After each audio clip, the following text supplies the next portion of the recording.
Welcome back, and moving on to our second segment for today, and bringing you more about the current situation in Gaza, and of course many exerted efforts by Egypt to reach a ceasefire and to allow more humanitarian aid to enter to Gaza.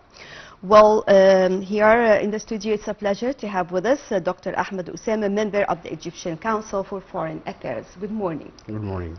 So first of all, could you tell us more about the talks that took place recently, and how far we can say that Egypt's mediation this time is unique? This time, as continuously Egypt is playing the role of mediator between the Israeli and Hamas, and this time we have the acceptance of Hamas for ceasefire and to find a solution and to stop the war. And this is a very positive sign and a big change in the Hamas position. At the same time, we are awaiting for the Israeli side to find out did they will accept to ceasefire and stop the war, or they want to continue after the cabinet in Israel decided for controlling control all over Gaza. So first of all, this acceptance of Hamas, what does this acceptance signifies? I think they are realizing now the big loss for the Palestinians, and they are suffering too much from struggling even to receive the humanitarian aid from Egypt and other countries. They are looking now to figure out a political solution for themselves and for the rest of Gaza, as Israel is almost controlling the majority of Gaza. Is it a challenge by any means, this acceptance for Israel? For sure it is a challenge for Israel. In what sense? In what sense? It is a challenge because they have, the Israeli citizens in the past few days were organized demonstrations against the government, and to seek and to call for stop the war with Gaza and the Palestinians and to find a solution between them. At the same time, the cabinet itself, headed by Netanyahu, is looking to control Gaza and announced that he is in a spiritual position and role from God to serve for the greater Israel and to control the area, the region from the Nile, River Nile in Egypt, passing through Jordan, Lebanon, Syria, Saudi Arabia and Iraq. So far, how do you see the role of the U.S. in this respect? The U.S. is a very important partner in this position because it is the main power now globally who can make a pressure for the Israeli to make a kind of peace solution. At the same time, the American president, in a harmony with Netanyahu, is supporting their steps toward to the end, by the way, with the Israeli cabinet, and at the same time just saying for peace in words but not in action. So we are hopefully, it's a wishful thinking, to figure out that they can find a humanitarian solution, a political solution, at least to give a matter of kind of human rights and social responsibility for the victims in Gaza and Palestine. How do you see the role of the regional organization, like the Arab League and other organizations? Actually, not only the regional, like the Arab League or the Islamic group organization, they are just, with all of my respect, just criticizing, condemning what's going on, and refusing by words, not in actions, that they have no power to control the situation or to make any kind of pressure. Even the United Nations, if they are still going with this actions and steps toward the Middle East crisis in Gaza, and it is a catastrophe, and they couldn't even allow the UNRWA to continue their work for the humanitarian aid in Gaza. At the same time, if there are very there are a solution in Gaza for ceasefire and stop the war, the guarantee in this position, it needs an international army like the UNIFIL to stay there to figure out like a borders between the two sides to stop war. But if they want to do it, because if they have the will, they will find the way. Actually, even the NATO, they are not mentioning this situation at all. So it is very complicated because no one is making any kind of concern of interest and to have like the responsibility to make peace. How do you see the crucial role Egypt is playing in this respect? Talking about the ceasefire, talking also about the humanitarian aid that Egypt has always been asking for to allow more aid to enter to the Palestinians. Actually, Egypt, without any kind of compliments, is playing the most important and serious actions toward this historical crisis. All over the history till now, Egypt is the main partner in this situation, trying to make a kind of peace building between and ceasefire between the groups of the defenders and the armed forces like Hamas and these groups with Israel.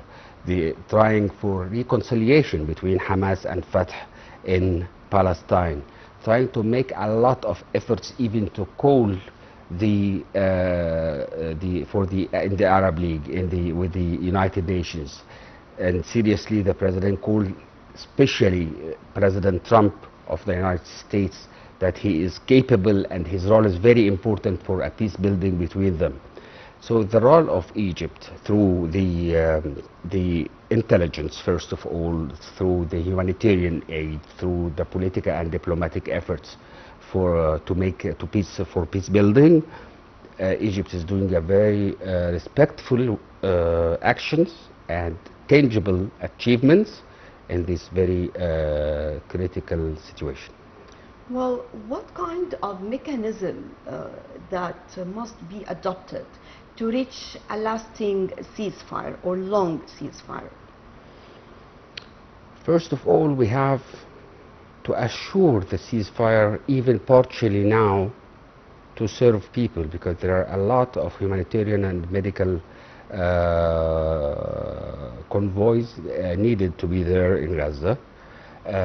We need, for the ceasefire and to stop the war, it needs a serious willing from the Israeli side, first of all, to stop. Before this point, also to find out a solution for the hostage in Hamas, the people who were kidnapped in the 7th of October. It's very important to figure out a solution, because their calculations is totally wrong. As for sure, if they are looking to the situation in Gaza, the buildings was destroyed with more than 90% of Gaza. How much people died, and people are suffering, people having crisis, with people, they have no houses, they have nothing. And so even they could imagine that through this operation they will find a peace between Israel or to make a pressure on the cabinet or the Israeli government. It means now nothing to stay in a stubborn position, because the loser in this situation totally is Gaza and the people in Palestine, not only in Gaza but in the West Bank too. So they have to realize, first of all, that the competition or the confrontations is not capable to continue in this war. In the other hand, if the Israelis are looking for peace, they can do it. Even if they want to make these forces displacement, they are pushing for this. Egypt is refusing, and we have a stable position in this situation. So the situation here, they need more flexibility to figure out a solution for peace, because the roots of this situation, even if it is ended now, the conflict will not be solved between the new generations who have them in their memory now, what's happening of blood and victims and destruction. Well, talking again about the acceptance of Hamas this time. So if we're talking about it and relating this to the International Criminal Court or any decisions that were taken before, do we have a new way of reading the scene so far? Actually, for the International Criminal Court, I think President Trump is making a penalty on them for criticizing the Israeli leaders. So it's a matter of, like, now we can see the world from a new point of view, that it doesn't make any sense or any kind of pressure at all on with the United States or Israel or other alliance with them. So this International Criminal Court, the ICC, is like the superpower is holding and dealing with the world with a powerful position without taking any sense or looking for the humanitarian situation. So it doesn't mean anything for the ICC. It is just now Trump and Netanyahu is deciding what to do.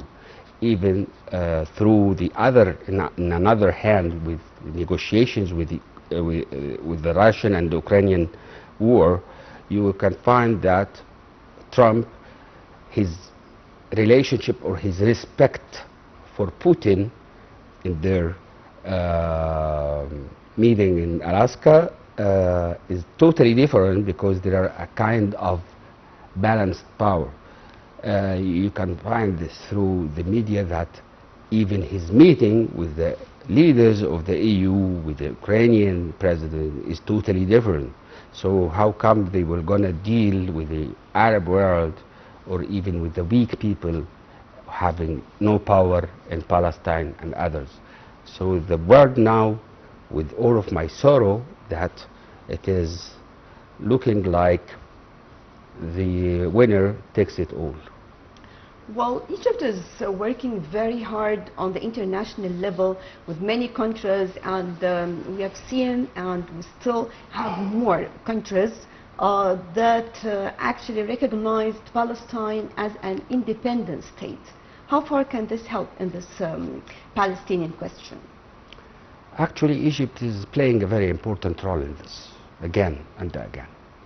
And we have kind of promises from many countries in Europe, for they have the will and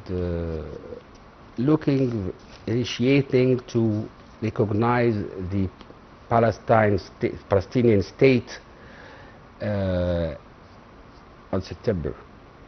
At the same time, we can find another 2 points of views. The reflection of Netanyahu against France, and they are anti-Semitism, and they are looking for them that you are supporting Hamas, and you will make like the people, the Jewish people in France, will going to be in a dangerous position, could be harmful for them. So this is the action, the Israeli action.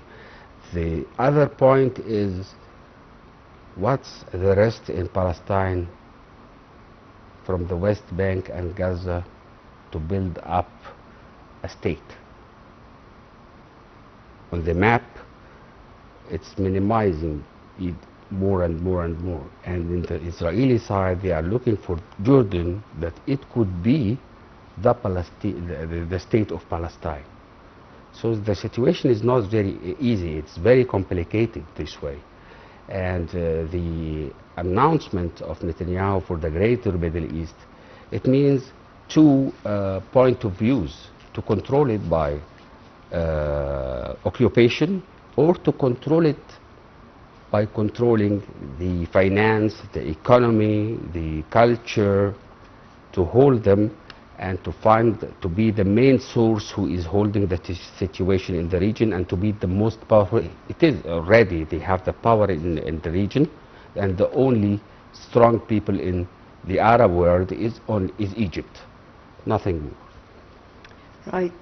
Dr. Ahmed Osama, member of the Egyptian Council for Foreign Affairs, thank you very much for joining us. My pleasure, thank you.